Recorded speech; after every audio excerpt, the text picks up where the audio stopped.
ऐतिहासिक कारगिल विजय दिवस को 25 वर्ष या भितर पूरण होइछि।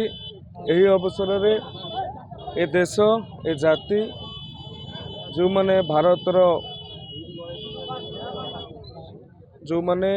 भारतर संपूर्णता भारतर सुरक्षा पाई प्राण बलि देइछन्ति सेमानंकु ए जाति कृतज्ञ रहिछि।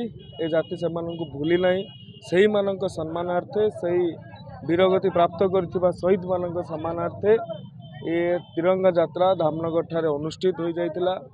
एथिरे स्वतःप्रवृत्त भाव रे संपूर्ण धामनगर वासी एवं युव गोष्ठी माने उत्साहर सहित ये तिरंगा यात्रा रे शामिल होइतिले। युव वर्गों मध्य रे देशप्रेम और जातीयतावाद उत्तरण निमित्त ये तिरंगा यात्रा अभूतपूर्व भाव सफलतार सह समापन होइछि।